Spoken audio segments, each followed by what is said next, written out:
Semenzato, uma pergunta. Você falou que você chegou a falir. Hoje, uma pessoa que está endividada, ela pode investir? Ela pode empreender? Porque muita gente fala: "Ah, eu tenho dívida, mas eu quero sair disso e quero começar, né, uma nova vida, sair da falência". O que que você tem para falar sobre isso? Então, tem 2 cenários, né. Você pode estar tão endividado que qualquer que seja o cenário que você olhe para frente, você nem em 5 anos você sai daquele endividamento que você criou. Pode ser empresarial, pode ser pessoa física, tá. Então o cuidado que você precisa ter, tem uma coisa que a gente chama-se de medição ou medir a sua alavancagem. É muito simples, tá? A palavra parece complexa, mas é assim: o quanto eu estou endividado em relação a quanto eu ganho, ou quanto eu tenho. Então vamos fazer um exemplo bem rápido, né? Eu tenho eu tenho um salário de R$ 10.000 por mês, hipoteticamente. Então quanto eu tenho em um ano de receita? 120.000. 10.000 vezes 12 meses, 120.000. Vocês acham que é minimamente aceitável que eu tenha uma dívida maior do que 120.000 para pagar?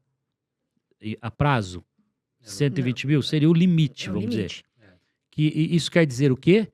Que eu estou alavancado uma vez a minha receita ano. Então, se você olha para o que você ganha, quanto eu vou ganhar esse ano, quanto eu tenho de dívidas a prazo, se a sua dívida a prazo for maior do que a sua receita do ano, você está 2 vezes, 3 vezes alavancado. O que equivale a dizer que o seu risco de falência é muito grande. Esse é um cenário. Tem um outro cenário, que é aquele que você já está falido. Só está faltando alguém te avisar. E aí você precisa tomar uma atitude, falar: "O que que eu vou fazer para estancar essa dívida?". E um dia você tem que romper, você tem que cortar isso. Você tem que dizer: "Chega, acabou". Você vai Não. ter que se privar de muitas Aí coisas, você vai ter que vai ter, né? perder o nome, você vai ficar 5 anos negativado no SPC, no Serasa, você não pode comprar absolutamente nada a prazo, você vai perder sua conta bancária, você vai perder todos os seus cartões de crédito, mas você vai pegar o dinheiro à vista que você vai receber todo mês e vai viver de forma organizada dali para frente. Pô, Semenzato, você está incentivando o pessoal a dar o calote no mercado? Não. Você tem que ir agora fornecedor por fornecedor desse que você criou essa dívida e vai renegociar. Amigão, te devo 10, só posso pagar 5 e posso te pagar em 24 parcelas de R$ 50 por mês. E você readequa essas parcelas mensais ao valor do seu salário mensal, de forma que você possa cumprir. Pelo menos daqui a 2, 3 anos, você zerou sua dívida, o seu passado, porque você foi atrás dos seus credores, você renegociou, você quitou e você daqui 3 anos vai se reabilitar e vai lá no Serasa com todos os comprovantes pagos e fala: "Limpa meu nome de novo aí". E voltando na sua pergunta, eu fui à falência. E aqui eu vou contar essa história rápida. Eu me alavanquei demais numa moeda chamada dólar em 1991, 92 e 93. Eu montei 17 escolas de computação, todas financiadas pelos bancos em dólar.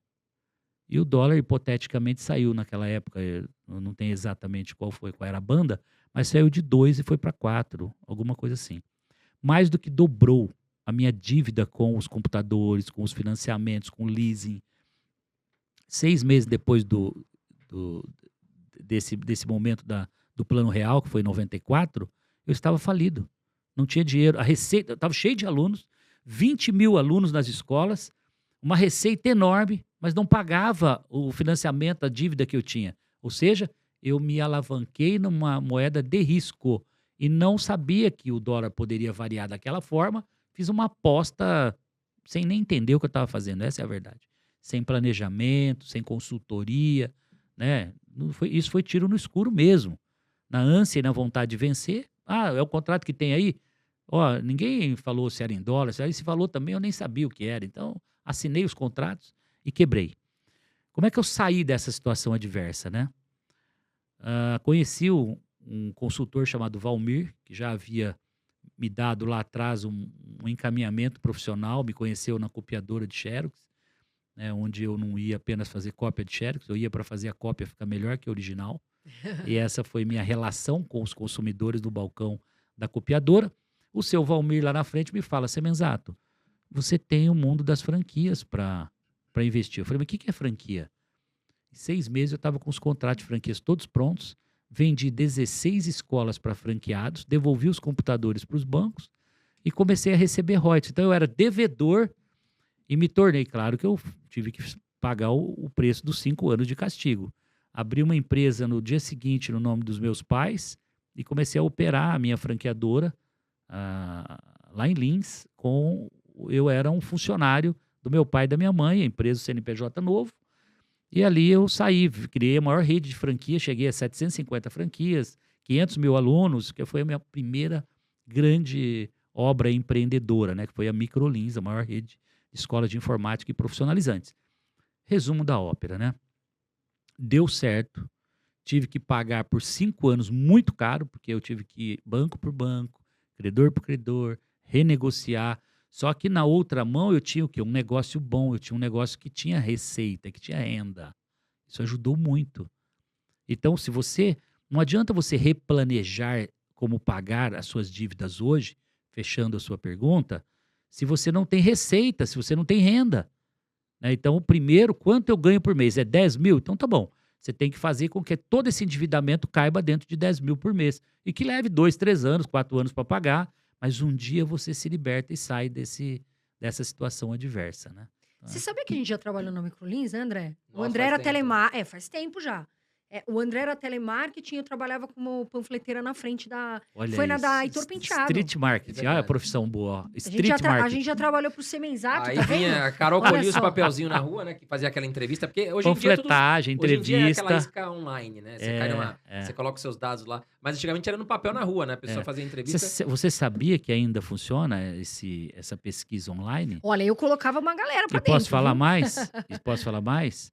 Muitos franqueados estão quebrando a cara porque não usam a receita do passado. Essa receita online deixou os franqueados preguiçosos, sabia?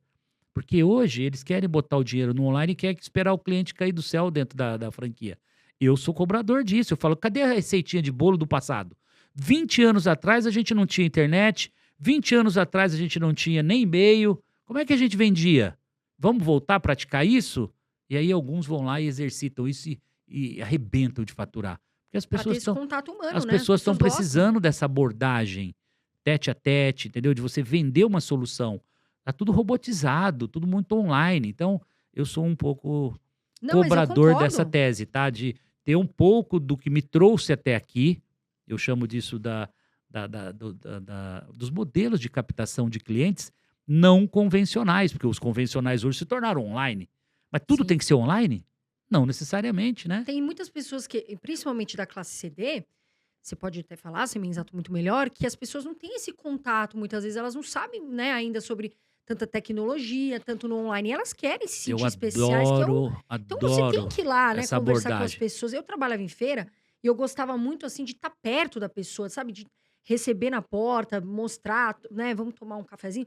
Porque elas gostam, elas se sentem especiais.